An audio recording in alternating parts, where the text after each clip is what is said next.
Welcome back everybody to Forza Horizon 5, and today we're taking a look at the 2021 Dodge Durango SRT Hellcat. So this is part of the third generation that has been surprisingly in production since 2010, but it has been revised over the years to keep it up to date. And this is basically the ultimate version of the third generation Durango, as we do have the standard SRT on this game already. That was introduced on, I think it was Forza Motorsport 7. But yeah, this is the ultimate version because it's got the most power, the most torque, it's got the largest engine, and it's also been upgraded in terms of its handling to help it deal with that extra power. So yeah, but outside of the name and the engine and the underneath stuff and a bit of bodywork here and there, it's basically the same on the interior outside of new badging.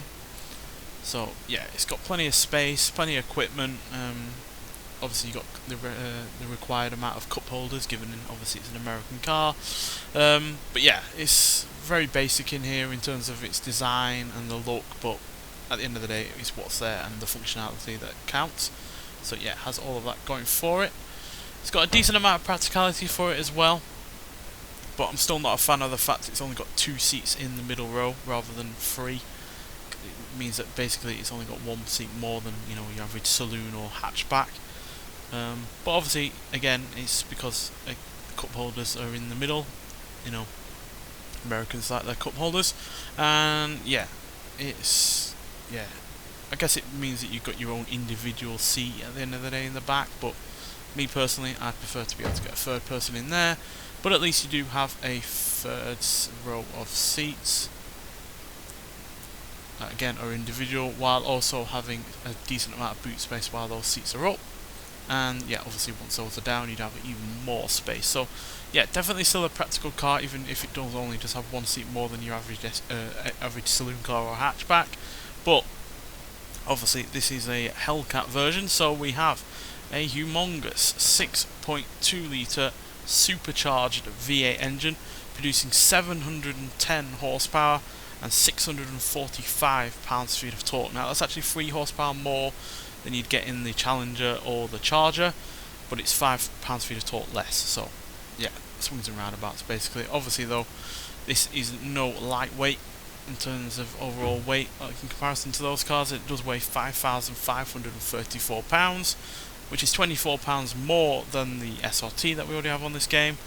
But with this engine, you've got 235 extra horsepower and 175 extra pounds-feet of torque. So that weight is entirely inconsequential, to be honest. So yeah, and at the end of the day, that extra weight is down to the fact that it's got, it's now got a Brembo brakes, new shocks, and wider tyres all around to help it deal with all of that extra power and torque.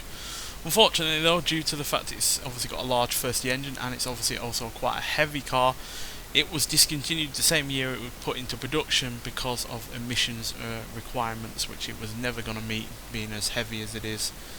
Yeah, the engine might well obviously be a difficult car to tune for emissions, but when you add on £5,500, which is a good £1,000 or so more than the Charger or the Challenger as well, then yeah, you're never going to meet those emissions, unfortunately. But still, does have the title, or at least it did in 2021, of the most powerful SUV going, although I think that's probably been no longer the case now with all of these electric SUVs and pickups that we've had recently. So yeah, but still a powerful car, a decent looking one. Definitely looks a little bit better with the new wheels and the extra bits of bodywork.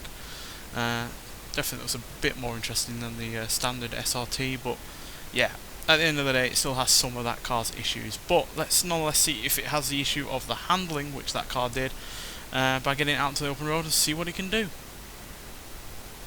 Right, so before we get onto the handling, we'll see what this car can do in a straight line. So we'll see how fast we go before we hit the speed camera, and then we'll get it round the track. And it looks like the driver tars have been having a bit of fun with the street furniture here. But nonetheless, let's see what it can do in a straight line. Yeah, pretty quick off the line. You'd expect with all-wheel drive and all of that torque.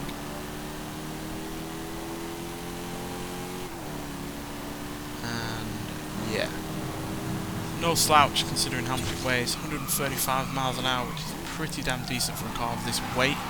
Obviously the power is helping in that regard, but yeah, At the end of the day, aerodynamically speaking, it's obviously quite large. Weight-wise, obviously, it's quite heavy.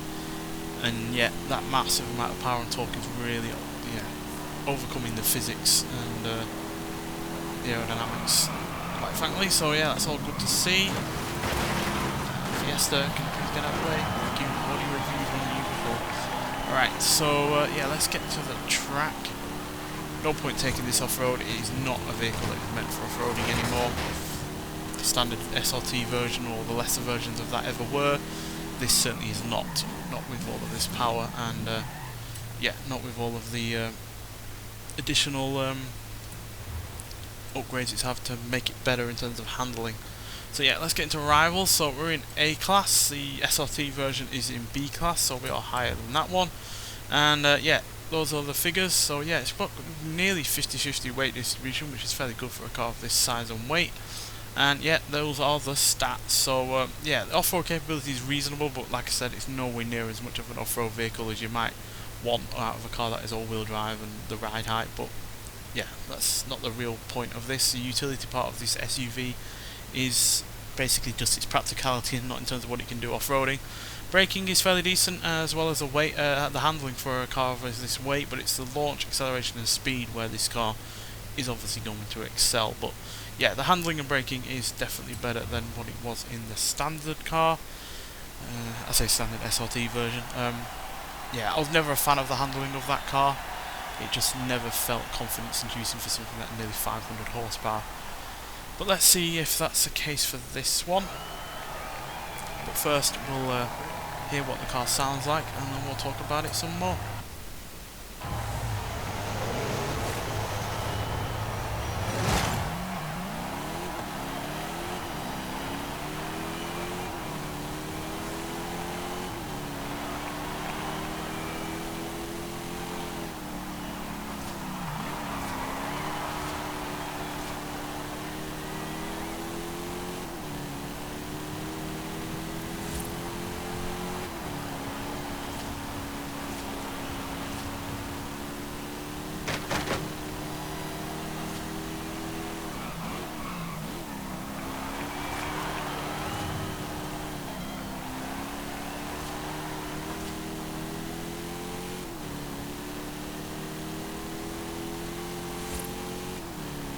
Yeah, the engine sounds great, just like it has done in previous Dodges that have used the Hellcat engine. And yeah, handling in this is markedly better than it was in the SRT. Despite all of the extra power and torque, and obviously that little bit of extra weight, it's yeah, nowhere near as either quite boring or just not engaging whatsoever. And like I said, the SRT version really wasn't confidence inducing in terms of its handling.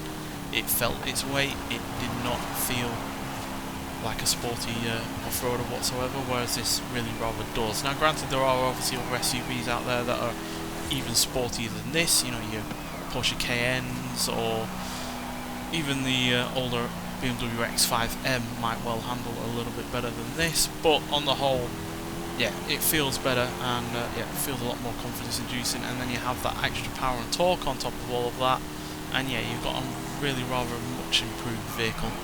And acceleration is a lot better as well. 0 to 60 is dealt with in only 3.6 seconds, 0 to 108.918 seconds, and it will go to a top speed of 186 miles an hour, which is, yeah, quite mad, to be honest. I imagine the tyres are screaming in pain at that kind of speed. Whereas the standard Durango SRT could do it in 0 to 16 4.4 seconds, so in 0.8 of a second quicker to 60.